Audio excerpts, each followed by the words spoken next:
Bonjour, on se retrouve pour la suite des interviews de Pamela Badiogo. Je vous dis à tout de suite.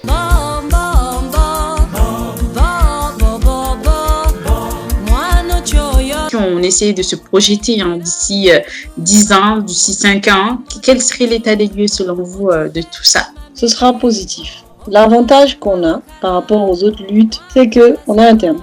Et sur Internet, les infos vont très vite. Donc ce sera positif sur certains plans, mais peut-être pas sur tous. Et qu'à cela ne tienne, il y aura une évolution. Et ça va évoluer dans le positif parce que je crois qu'une fois que quelqu'un a eu... C'est comme quand quelqu'un ne connaît pas le goût du chocolat, si on lui dit de ne pas manger, il peut accepter. Mais le jour où quelqu'un a découvert le goût du chocolat, c'est très très dur de dire à cette personne ne mange plus de chocolat. Comme les femmes commencent à prendre plaisir à prendre parole, je doute fort qu'on arrive à leur empêcher de continuer. Donc ça va être difficile de nous arrêter de parler et en conséquence ça va être positif pour la cause. Après on aura un autre problème. Dans 50 ans ou dans 60 ans on aura un autre problème.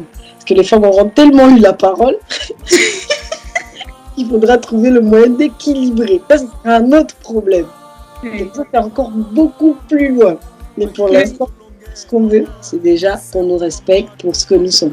Cet état des lieux est très optimiste. Espérons qu'on en arrive là et que, d'ici 5 ans déjà, qu'il y aura beaucoup plus de femmes conscientes, qu'elles aient confiance en elles, qu'elles arrivent à s'exprimer, à être elles-mêmes. Ici en France, on est en déconfinement. Il y a quand même eu une très grande hausse en matière de violence conjugale et même aussi par rapport aux enfants. Il y aura forcément un avant et un après coronavirus, confinement, couvre-feu en Afrique. Donc, quelle est votre analyse? Pendant le confinement, effectivement, il n'y avait aucune activité, donc les violences ont été exacerbées et les femmes et les enfants ont subi énormément de violences. L'après-déconfinement veut qu'il n'y ait ni restaurant ouvert, qu'on n'a pas le droit d'aller forcément se balader. Les gens vont quand même beaucoup rester à la maison. Ce qui veut dire que les violences vont continuer. Peut-être un peu moins, mais qu'à cela ne tienne, ce sera quand même beaucoup plus élevé qu'en période normale.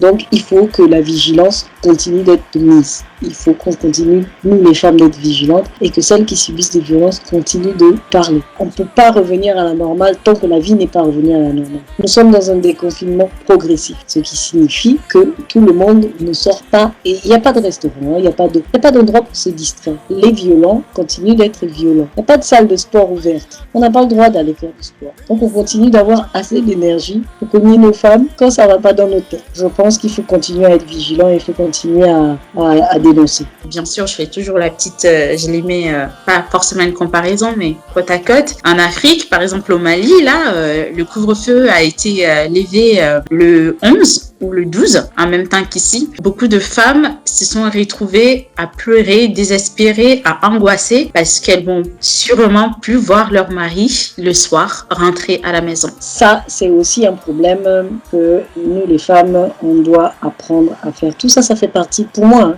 tout ça, ça fait partie de la soumission dans laquelle on nous a élevés. J'ai rien contre le respect et l'éducation. Ce qui m'exaspère, moi, c'est la soumission. C'est ce pourquoi moi, je me bats. Lorsqu'on éduque une femme à être soumise, et ne même pas pouvoir regarder son homme dans les yeux, l'homme est humain. Il est humain, il a des organes, il a des phéromones, il a des désirs. Donc, au bout d'un moment, il ne te regarde plus comme objet. Il continue d'avoir des désirs. En plus, la religion lui permet d'avoir 4 femmes. Ah ben, il te regarde plus, qu'est-ce qu'il fait? Eh ben, il va dehors. Il va chercher une qui le regarde dans les yeux. Pour moi, c'est la faute de l'éducation qu'on nous a donnée. On a dit à une femme que faut pas trop regarder ton mari dans les yeux parce que c'est un peu une preuve d'impolitesse. Bah, elle le regarde plus. Bah, lui, il se sent plus regardé. Et du coup, il va chercher une qui le regarde dehors. Après, il va la ramener à la maison. Elle aussi, elle va arrêter de le regarder. Et du coup, il va avoir besoin qu'on le regarde. Qu'est-ce qu'il va faire? Il va aller chercher une autre encore dehors. Et ainsi de suite. Du coup, il va se retrouver avec 4 femmes qui ne le regardent pas. Pour moi, je pense que tout ça, ça fait partie de cette éducation de soumission. C'est un des résultats de l'éducation de soumission. Si on éduquait une femme à être libre de faire ses choix, je suis persuadée que ça plairait aussi à nos messieurs. Au lieu de l'interdire de mettre du rose parce que ça la valorise trop, faut la laisser mettre du rose, ça va la valoriser et son mari va être content. Pour moi, c'est une des conséquences de cette éducation un peu trop dure avec l'enfant. Sous prétexte que si elle est libre, elle va faire des bêtises.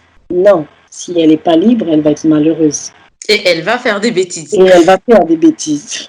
Pour moi, c'est l'inverse. D'où on se retrouve avec des mutilations, par exemple. Je fais un petit lien quand même aussi parce que, encore une fois de plus, on dit qu'elle doit arriver à gérer ses pulsions, ses désirs et qu'un homme n'a pas forcément besoin de ça pour que ça puisse se faire. Donc, on va supprimer 2-3 petites choses pour faire en sorte que elle ait moins de désir, elle ait moins de plaisir et qu'elle arrive mieux à s'abstenir.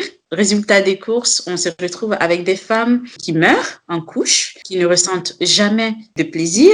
C'est encore une fois une privation de liberté. Pourquoi est-ce que la femme doit être éduquée à ne pas faire des bêtises et pas l'homme? Pour moi, c'est tellement une erreur. Éduquer son enfant homme à respecter sa femme, ça ne veut pas dire que ce n'est pas un garçon viril. On l'a vu avec l'homme le plus puissant des États-Unis il y a quelques années. Barack Obama est un homme fidèle. Est-ce que ça fait de lui un homme impuissant? Pas du tout. Le gars, il était le président du pays le plus puissant au monde. En étant fidèle, ça veut dire que c'est en étant noir, fidèle et puissant. C'est possible. Donc, il y a un problème dans l'éducation de base de nos cultures. C'est pire. En Afrique centrale, puisque l'excision ne se pratique pas, on les envoyait au mariage à 9 ans. Comme ça, le jour où elle a des pulsions, elle est déjà chez quelqu'un. Pour moi, c'est du viol. Que ce soit exciser une petite fille, vous faites une violation à son corps, que ce soit envoyer une petite fille dans un mariage à 9 ans. Mais c'est fini pour elle. Le traumatisme reste à vie. Et pareil que la femme qui a été mutilée, elle ressentira plus jamais aucun plaisir. Pour finir, vu qu'on arrive à la fin donc de notre entretien, quels sont les conseils que vous pourrez donner aux femmes, à la société, au gouvernement ou tout simplement votre dernier mot?